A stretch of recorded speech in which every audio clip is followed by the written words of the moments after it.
Magandang araw sa inyo mga kadadi, nagbabalik na naman po tayo at may bago na naman po tayong lulutuin.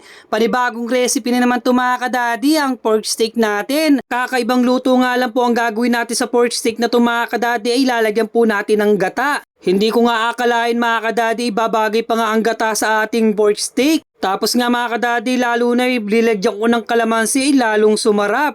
Siguradong itry nyo na ito mga kadadi, siguradong hindi po kayo magsisisi pag ito po ililuto nyo. Tara mga kadadi at ituturo ko sa inyo kung ano mga ingredients. Bago yun ay mag-intro muna tayo.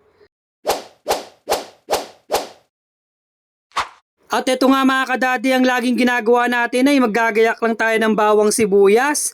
Gayatin lang natin ng ganito mga kadadi dahil ganyan po ang style ng ating pork steak na gagawin ngayong araw.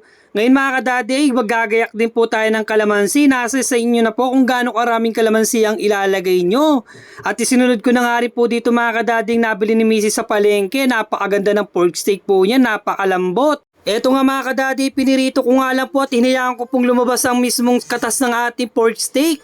Kitang-kita naman yung mga kadadi, sa sobrang laki nga ay, ginupit ko pa nga po yan. At ito nga mga kadadi, hinalo-halo ko nga lang po at pagkayari ko nga pong haluin ay pagka ganito na ay goods na po yan. Panguin na nga po natin yan mga kadadi, sa sobrang lambot ngit, nahihirapan pa nga pong kumuha dyan ng pork steak natin. At ito nga mga kadadi, samahan nyo na po ako maggisa. Inuna ko nga lang po dito ang sibuyas. At sinunod ko na nga rin po dito mga kadadi ang bawang. Napakasarap niyan mga kadadi, lalo na pag ito'y ginigisa natin. Napakabango nga po niyan. At next na po natin mga kadadi, itong pinirito natin kaninang baboy na hinayaan po natin lumabas ang katas.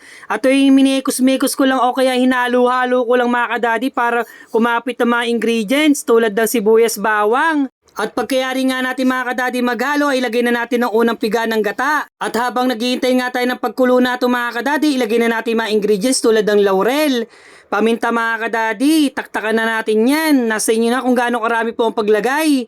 At pagkayari nga po, halu-haluin natin ng bagya. Imekos-mekos nga po natin yan mga kadadi. Pagka ganito na, okay na po yan.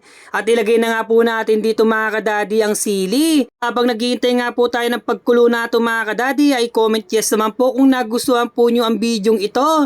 At comment below naman po mga kadadi kung tagasan kayo para malaman namin kung saan umabot ang bidyong ito. At pakihit na po mga kadadi ang like, share, and comment natin dyan.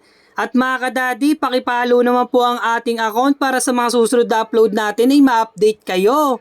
At balik na nga po tayo dito sa ating niluluto. Naglagay na nga ako mga kadadi dito ng toyo. Hindi nga po mawawala sa pork steak natin na ang kalamansi. At ito nga pala mga kadadi ang ating unang piga ng gata natin. At kita ninyo mga kadadi, sobrang ganda ng unang piga ng gata natin. Napakalapot agad. Sobrang sarap yan mga kadadi. Habang nagluluto nga ako nito mga kadadi, gustong-gusto na nga pong kumain ni Mrs. sa sobrang bango nga po nito. Bagay na bagay nga po pala mga kadadi ang gata sa ating pork steak. Kita naman yung mga kadadi, ang anak ko dito'y nagluluto ako sumingit pa nga po at may pinapaabot sa akin.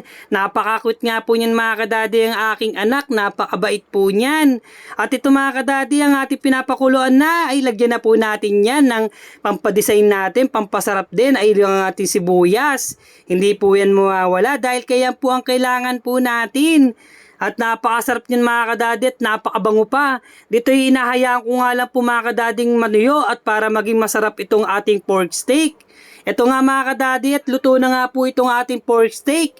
Nilalagyan ko na nga lang po ito ng sibuyas mga kadadi para pa lalong sumarap ang ating pork steak na may gata. Abay, sisiguraduhin ko mga kadadi, magugustuhan nyo ito pag ito'y niluto nyo. Sa sobrang sarap nga po. Ito na nga po ang pinagmamalaki ko sa inyo mga kadadi na pork steak na may gata. Napakasarap po niyan. O, kitang-kita naman po nyo mga kadadi kung gaano kalapot at gaano ang kamantika nitong ating pork steak ngayon. Sobrang sarap niyan mga kadadi. Halina at bunga ng kanin at siguradong makakaubos po tayo ng kanin nito. Eri po si Daddy Mike Kitchen na lagi nagsasabing, mas piliin nyo pong laging masaya. Bye bye po!